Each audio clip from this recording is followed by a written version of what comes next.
So it is currently, as of recording this, the day that the Hacking Heat Trailmakers DLC came out, and I've had a ton of fun with it so far. I built this dragon. It kind of looks like the one on the images for the pack, for the DLC, but it's completely accidental. I built this on my own. It is a similar color. I just think that that's a good color for a dragon, and I wanted to make it metallic-y. But as you can see, it can spit flames here. Now I actually built this yesterday, but I put the flamethrower on this morning when I woke up, and this is a really fun weapon. So if we walk over here to the Doomslayer that I built a while ago, not in the video, um, then we can kind of just start melting it, and then that's basically, yeah, that is the entire shin melted off for a few seconds of firing. And it's definitely not the best weapon. The grenade launcher is a little bit overpowered, but this is a really good weapon. And you can just melt through your enemies with this, and it's really cool. The pack adds a ton of other weapons too, but a lot of them are water-based, and I'm gonna be honest, the flamethrower is my favorite of the weapons that the pack adds. So I am gonna be mostly talking about that. However, so far, I'd say that this is a really fun DLC. Now, this morning I was playing with some people, and Red Sun's a pretty good creator, and he's not a creator of the game, but he's a pretty good mech maker. I was also playing with some other people, Grenade. Go check out that guy's YouTube. It's pretty cool. Um, but Red Suns asked the question: do you think you can projectile launch the projectiles with the flamethrower? And I'm just gonna spawn down a seat here and put a flamethrower on it. It is right here, and then in the special weapons category. Now, that's a lot of projectiles. So, if you can get them to as you can see, they're like little clouds. But if you can get them to go faster, that would be pretty neat, because then you could increase the range for basically free. So that's what I wanted to do. Now, my first attempt, like you would expect, was just with some normal pistons. Those are in the mechanics, which is in movement, which is down here. And I wanted to set the pistons to -100 speed, and then set this to the fire button. Now, if we have a 0.02 delay here and a 0.01 delay here, because this can't fire on a 0.01, it's just it's just weird, it doesn't want to fire, then this kinda works. I have to get auto reset down. I'm gonna set the position to 0, and then I'm gonna put a anchor pin down just for demonstration. And this kind of works. As you can see, a small stream in the middle there is going a lot further. Now, this is fine for some builds, but it's honestly, it is decently far. It's not that far, though. And you're losing a lot of the heat at the beginning position, which, if you have this much range, you might as well just use it further out. But then I got thinking, and I remembered logic gates. Now, 0.01 is the fastest that you can get a timer from one block, I think. But with logic blocks, you can just make your own timer, and you can little clock thing, and you can make it a lot faster. So this is a NOR gate timer, which it just uses 3 NOR gates. I'm gonna add a 4th one so I can add a trigger to it. And we're just gonna set this to space, apply this to all of these, so if I'm not pressing space, all of these are shut down. But as soon as I let go, if this one is on, it will turn off this one. If this one is off, it won't turn off this one. And if, so this one would be on, and if this one is on, it will turn off this one, which will then turn on this one, and it just kind of cycles like that in a loop. Now, if we spawn that in, you can't super see it that well, because the logic indicators aren't as good.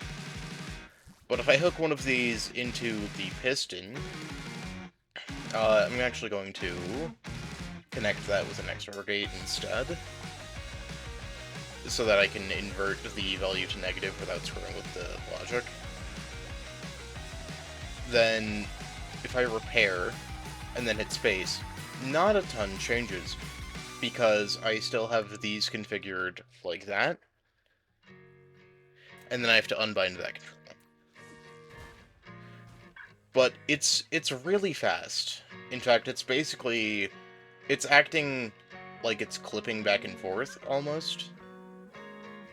And it looks like it's in the middle, but it's very much not. And occasionally the camera catches up and you can kind of see it. But this is one of the fastest timers you can get in the game. If I then also hook this up to this, and repair this, then you can get a really fast flamethrower. I am going to offset this, though, because the weight is a little bit shifted. Fun fact, a 2x2 block is 2.5 kilograms. The flamethrower is also 2.5 kilograms, so that is the perfect weight to offset it. Now, this gets you really far. This is so much farther than a normal flamethrower. Just for show, I'm going to spawn in a normal one next to me, like on the side, and then we can just compare them. Because this method of increasing the range increases it by a lot. So here we have just like normal flamethrower, and then if I spawn one, I am going to unbind the control from this one because that did just screw that up. But as you can see, one of them is a little bit narrower and a lot further than the other. The range extended one goes a lot further. Now I think that this logic system is really cool because it kind of just bypasses that 0.01 minimum that logic blocks would have normally. And it means that we can hook it up to both of these, which somehow the flamethrower is fine with, but it's not fine with the 0.01. And we can just blast out flames going really far. So I saved a different version of that, added twice the number of pistons, and now we can go out that far, which is so much more than the initial flamethrower. And this is like decently far. We can, here, let's aim this at the Doom, and we can melt it from here. We just melted the head off, and we're melting a hole in it. If I, like, stop and get out and look at it, we're basically just burning a hole, like, in it like it's a lightsaber, which I might actually use those for now. And there's a hole going all the way through, going to here. And that's from this range. If I go ahead and get out and repair this over, I want to say, like, right here-ish, then I'm pretty sure it will keep, yeah, it'll keep going, and we even have a piece in the far back that just got lit up by flames. So this is really just, like, so much more range than the simple bat. I think you can see the difference. Well, you should be able to. So then I made a version that is camera controlled that I can just press space on, and it is surprisingly stable, all things considered. Now, this can also just reach over there from here, and it just burns a hole straight through at this range. Like, we've already disconnected the entire bottom half of the foot. And the other thing about this is that because we're firing on, like, a timer, and not every single tick that the flamethrower can, we're actually saving a lot of fuel here. And you could entirely, like, double this to make it so that it's triggering twice as often. But also you could triple it and quadruple it, and then you'd have even more damage. But honestly, at the range of this and the depleted fuel usage, I think that this is a really good weapon. Yeah, we can just melt away at the mech. And honestly, this is probably my favorite weapon that we've had in-game so far in a single player. Like, I really like just melting things away. I don't even think that it blows up power cores, like, on its own. But it can just kind of melt through mechs and melt through basically anything that you put it at. And that's partially, well, it's not partially, it's entirely why I built this dragon. And this is just like a fully ornithopter, it can walk dragon. And I think that mechs versus dragons is really a, like, possible thing now. Now, it was before, but we didn't have a super good attack for the dragon before that could be nearly as effective as dragons in most fantasies. Now, I did do a bit of other testing, and the Flamethrower does get blocked by water. If the piston timing is incorrect, you can hit yourself with flames, so that is also like that. And it can't be fired underwater. I'm just gonna get a bit of fuel first, and then go down, and yeah, the water kind of just absorbs it. And, like, it cools it off, so it can't really get past the water. And if I go ahead and dive down, we can't burn in the water either. But as soon as we go, we can. It's kind of an unintentional detail, but I kind of really like that there's a little fire tongue on the dragon that I can then spew flames out of.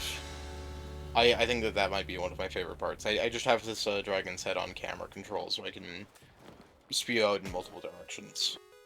We got a little bit off topic there, but I do really like the flamethrower. I think that you can also upgrade the range a little bit by adding a third set, but know that this does come with a little bit extra glitchiness, because the more pistons that you stack on top of each other, the more likely they are to break stuff. That's kind of why I have the power coupling set up here and then have 2 aiming servos so that I can break it less. But we're probably shooting these maybe at like 100 meters-ish from what I can remember about the aircraft carrier, and that is faster than I think the devs... not faster, it is faster, but it's also further than I think the devs intended with it. Anyways, semi-short video, but I do hope you enjoyed. I hope that you can find a use for long-range flamethrowers, and I hope to see you next time. Enjoy! Oh, and also, can we get some... well, not some, but, like, if you would like to subscribe, that would be really beneficial to my channel. I'm at like 800 right now. Technically, while recording this, I'm at 799. So unless I gain one until tomorrow, you could be the 800th if you're watching this first and no one has yet. Anyways, bye!